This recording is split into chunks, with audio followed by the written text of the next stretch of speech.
Hey, we are back. So back, in fact. Today I have another fan-submitted story that I want to take a look at with you all. And funnily enough, when I asked to make a video on their story, I didn't actually realize that the author of this piece, who goes by Robin, or Robbie, is actually a good real-life friend of, and was inspired to send me their story by, this channel's friend, Elijah. Hey Elijah. Their story is not related to Elijah's fighting water, though, so you don't need to watch the other one that I made for this one to make sense. Although I do highly encourage it, especially if you want to learn writing tips and tricks and such, and the like. And I'd also highly recommend checking out Robbie's Tumblr, which is on screen now. For some reason, I wasn't actually able to access it, though. Maybe since I'm an adult, and there might be some kind of anti-Minecraft YouTuber slash Roblox groomer filter to protect minors on Tumblr, but I don't know. Maybe it's just a me problem, maybe not. I don't use Tumblr and don't plan on it, so I don't know. Hey, it's Editor Carson here. My friend advised me against shouting out a Tumblr that I couldn't access just in case there was a whole bunch of bad stuff on it that would be, like, reflecting negatively on me. So I went back and I tried again, and I was actually able to access it and confirm that there's nothing bad on it, really. But the process was kind of roundabout. So basically, instead of being able to just search for the account in the top right search bar on Tumblr or on Google, I had to follow the account to be able to look at it. I had to go to my profile and then look at who I'm following and then type in the name there. Still don't know if that's just a me problem, but yeah, back to the video. Now, more importantly, I was only sent the opening chapter so far, totaling only about 1,300 words. But that does not mean that there is nothing to analyze. In fact, there is a lot to analyze and talk about in regards to, say, how you go about starting a story, expositing the necessary information for your audience, leading your audience into the nitty-gritty of your story, blah, blah, blah, blah, blah. And this all goes without saying, too. We are here to learn, first and foremost. That includes me.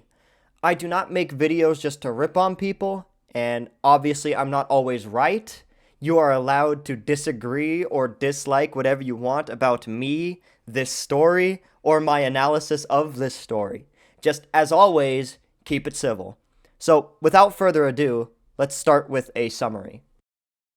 By the Rules is set in 1984 Bloomfield, Connecticut, and the story opens with the main character, Robin, not to be confused with the author, Robin. And actually, I'm just going to stop right there for a second. Let me just climb up on my soapbox on top of this mountain so I can yell for everybody to hear, because I can hear some of you guys scoffing already. Even if you find it corny or juvenile, there is nothing inherently wrong with insert characters, self-inserts alike. Even though I was not a huge fan of Solace from Elijah's Fighting Water and talked about that character ad nauseum in my prior video, I do not automatically deduct points because the main character or any character of any given piece is an insert character or a self-insert or something like that, and neither should you. Instead, you should look at the self-insert like any other character and judge their worth by what they bring to the story, because self-inserts can be done beautifully and with class, or horribly and annoyingly, just like any other character. But anyways, to avoid confusion, I'm going to refer to the author by their nickname of Robbie and the character as Robin.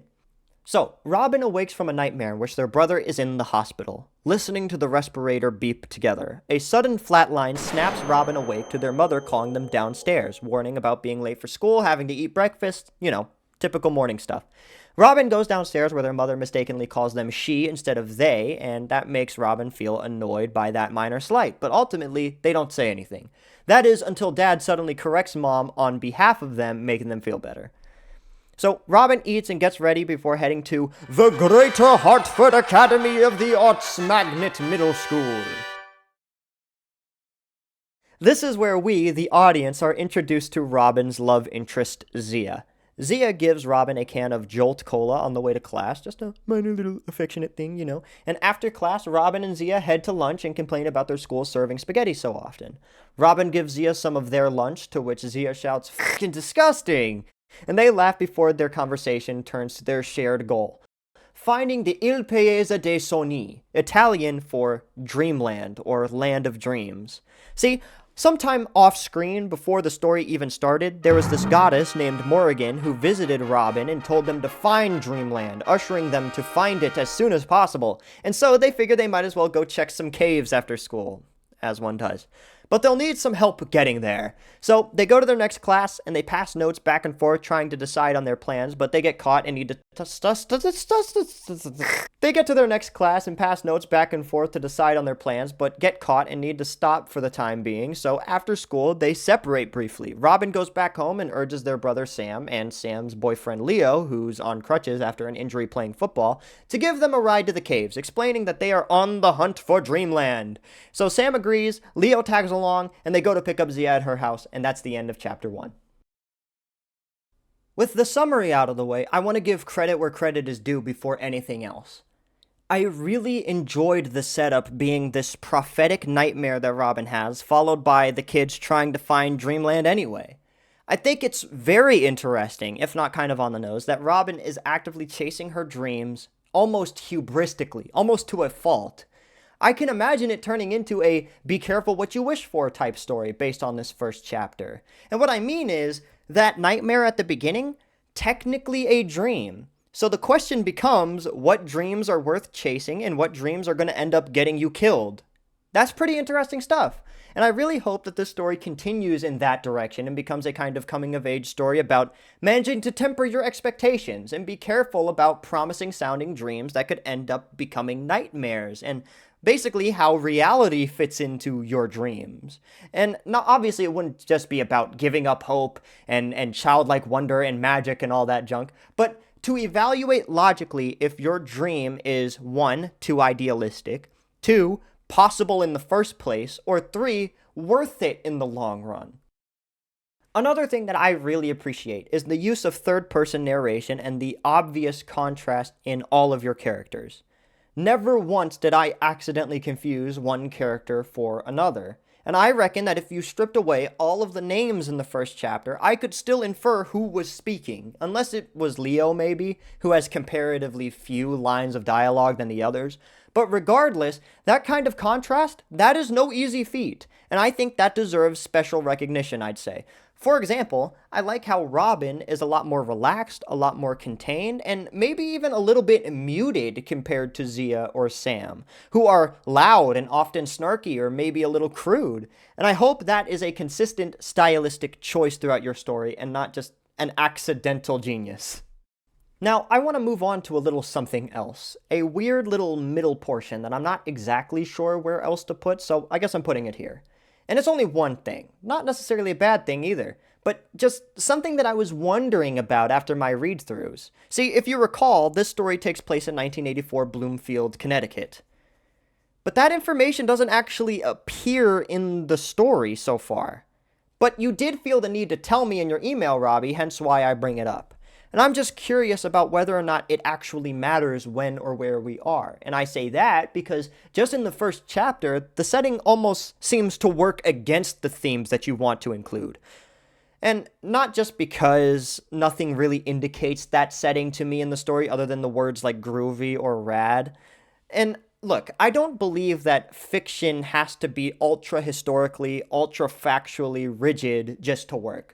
I can suspend my disbelief as far as you need me to, but when you set your story in a very specific time and place, especially one as recognizable to most readers as mid-80s America, readers start expecting that sort of world. A specific world with its own textures, its own attitudes, its own people, and its own limitations. And when those expectations are not met, it can almost pull people out of the experience instead of do what you want. One major example of this happening to me is Robin's pronoun correction at the breakfast table. Now that makes perfect sense for a modern family dynamic, but in 1984? In 1984 Connecticut?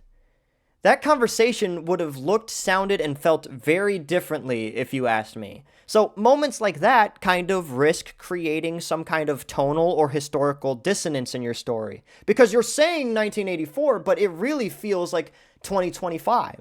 So why not make it 2025? But if your goal is to tell a heartfelt, magical coming-of-age story about identity and dream chasing, why make it anything? You don't need a date or a real town to make that really work. I would just let your world breathe on its own terms. Don't give unnecessary detail when you don't need to. Trim a little bit. And I've kind of developed my own set of rules for my own writing, one of which being, if I can easily get away with not naming something, I simply won't do it.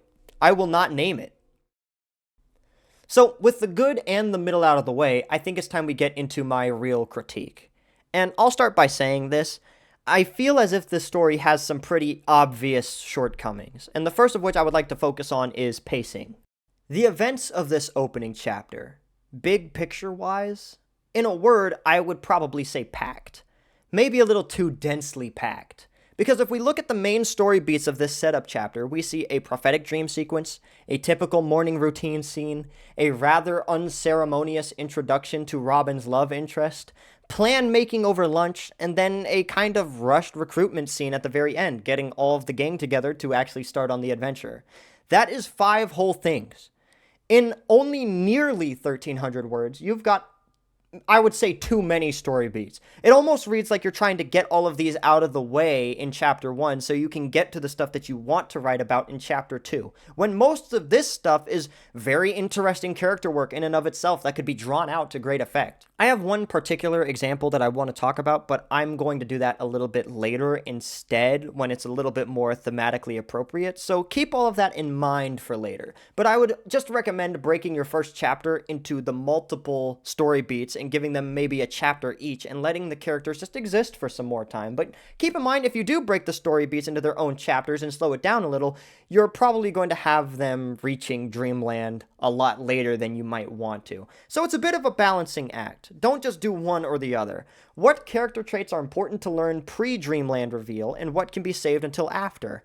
For example, if it were me, I might drop hints that Robin likes Zia throughout, but leave the outright reveal until Dreamland is actually upon them. Maybe Robin has a little bit of a crush, but is super head over heels for Zia's special dream form when they actually get to Dreamland. And thanks, Robbie, for the art on screen that you're seeing now, drawn in Pick Crew. I wouldn't have even known they had dream forms if you didn't tell me. Because, again, only chapter 1.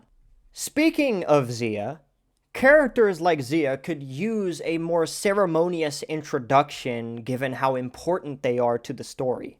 My prime example of this is the goddess Morrigan. This character, the whole reason for the hunt for Dreamland in the first place, the driver of most of the story, only mentioned once in the first chapter in a passing sentence, which is kind of underwhelming. When I first read past the whole reason for the story in less than a sentence, I was almost shocked. I went back and I reread a good portion of the story wondering if I missed something. I think you should be a little bit more excited to introduce us to your characters and what they are like until we, the audience, know what's going on with them. Especially Robin, especially Zia, especially the goddess Morrigan. So I'd recommend actually having the opening dream sequence play out a little longer. Maybe give it its own chapter. Maybe have it be a little bit more nightmarish, and maybe introduce us to the goddess Morrigan's haunting, mysterious call to action through that dream. Then, maybe Robin could meet up with Zia at school and say, "Zia, I had that dream again," or something like that. So anyways, in terms of pacing, my advice would be to introduce things a little bit more feverishly, break it down, take your time before getting us into Dreamland, and just take your time. Take Avatar: The Last Airbender, for example. That is world building 101. The characters referenced the legendary city of Ba Sing Se in the Earth Kingdom for an entire season before they actually get anywhere near it. This is so when they finally arrive at the place, it feels earned, like a breath of fresh air. It is awe-striking. And I think that you should try to aim for a reveal of Dreamland that feels awe-striking. Next, I would like to talk about themes and symbols. In the opening of the chapter, we see some household strife between Robin and the mom, Mauvais. Being unsympathetic to Robin's preferred identity, there is clearly some tension there. Now, I've read quite a bit of LGBTQ inclusive material. For instance, I once read a book in high school called At the Edge of the Universe that centers on non-heteronormative characters. Plus, I played the hell out of Destiny 2, which has gay characters and a major running theme of identity and that sort of thing. But you know what? I don't think that I have ever read an LGBTQ inclusive story that could actually stand to leverage the use of LGBTQ characters like yours can, Robbie. And what I mean by that is that most newer authors tend to throw in gay, transgender, non-binary characters into their games, their TV shows, their movies, and all of their writing almost in a kind of spiteful way. Almost like saying, "Ha, what do you think of this, straight audiences? Sucks when it's our turn, doesn't it?" But in your story, I think it could really serve your narrative. It has uber potential, which is kind of rare. I could see that opening scene being a motivating factor for Robin as a character to go out of her way to find Dreamland. Maybe she naively assumes that Dreamland will bring her preferred crafted identity to life. If you could leverage their desire for their own unique, colorful identity a little bit more, you could really lean into that. See, I feel like the themes of identity and dream chasing are there and even kind of obvious. However, I would love to see whether here or in a later chapter it all come together and really, really just tie it in. Because right now, it seems like she only really wants to find Dreamland because a goddess told her to. And to be fair, if a deity appeared to me and told me to find Dreamland, I would be inclined to try and do it.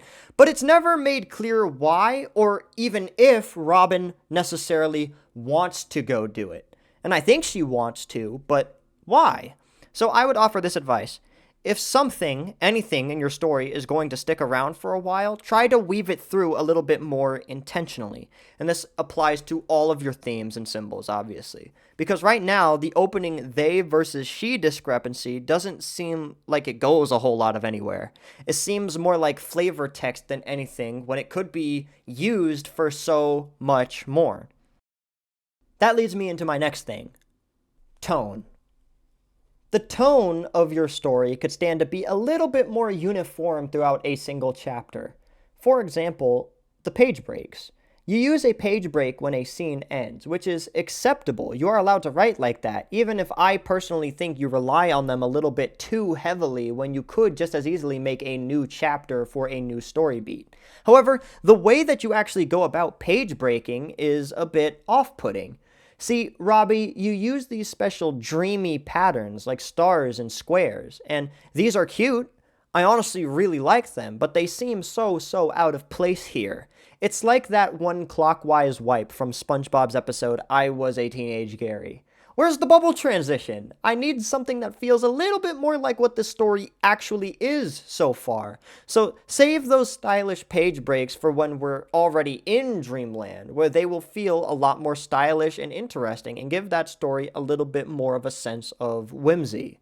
Speaking of whimsy, next I would like to focus on the language you have used. For example, it's a pretty PG-13 story for the most part up until this point. Along with the page breaks, the story seems kind of childish and whimsical. That is, up until Zia suddenly blurts disgusting and mutters damn under her breath. So I would like to say, given that these are middle schoolers trying to find Dreamland, I might cut the swears. However, since I don't actually know where this story goes, this is totally stylistically up to you, because maybe it does not go in a direction that is so PG-13. Maybe it's a little bit of a deceptive opening. I don't know. So analyze that sort of thing yourself, I would suggest. But that's not the only thing, like language related, that really gets me. And no, I don't mean words like groovy or rad showing up. I mean, those are quirky, those are cute. It's the 1980s, for crying out loud, in the middle of Connecticut. So of course, you're gonna see like stylish 80s language. But what I do find problematic is when a goddess appears to Robin and tells her to find the Il Paese dei Sogni, Dreamland in Italian. Logically speaking, they should not reasonably be able to know what that means, which would only serve to confuse them and urge them to not look for Dreamland. When you could very easily get away with just calling the place Dreamland, I don't see why, as the author of The Goddess Morgan, you'd have to call it by its Italian name to these kids who wouldn't reasonably know Italian. And that's a pitfall that I think a lot of newer authors make. They try to make things sound as interesting as they perceive them to be, or as interesting as possible to draw attention to said thing. but it ultimately just takes away from that thing, especially if you have an already interesting concept like you do, Robbie. Trying to over-engineer your names can serve to just distract an audience. See, audiences latch on to easy-to-remember things. Dreamland rolls off the tongue for an English audience in a way that the Italian counterpart, Il Paese dei Sogni, just can't. Do you remember way back when I said to remember that thing? When I was saying that it seems like the story moves very quickly just to get to the stuff that it wants to write about? So you skip some important stuff, is what I was getting at, and this is exactly what I was referring to. Robbie's naming structure kind of led me to believe that Robin and Zia are not the real names of these characters, but were more like nicknames or pseudonyms or invented titles that they chose to use instead. Basically, I thought that it seemed like all of the inconsequential or boring characters either went unnamed or had boring names, like one Mr. James, while all of the interesting characters that served the plot in some way have names like Zia and Robin with a Y and two N's and Mauvais. In Dreamland, apparently, it is revealed that Robin and Zia are not the real names, which Robbie actually confirmed to me through email. It's still a little unclear to me, though, why Robin's mother would refer to them as Robin, but not as them instead of she. See, if Robin's not the real name, why would the same mother who doesn't play the pronoun game play the name game? Unless it's like a rebirth thing where the name changes and I guess Robin was always destined to be named something else, and so Mauvais just doesn't know that. But regardless, that would still feel kind of weird anyways. So I'd say just simplify the naming structure a little bit. Either very few people should have colorful Stark names, everybody should have colorful Stark names, or nobody should have colorful Stark names like that, I think. And I'll just outright say it. I personally just don't like the name Zia. That's just me, though. Yeah. I don't know. It just kind of gets under my skin since, 1984 Connecticut. And for all of you authors who may try to give your characters quirky, stark, interesting names to highlight just how cool they are, regardless of whether or not that sort of name actually fits the time period that the character appears in, try to have some confidence that your characters are as cool as you say they are. Because they might be. And for all of you authors out there, simplicity is the ultimate sophistication. Leonardo da Vinci. Okay, bye.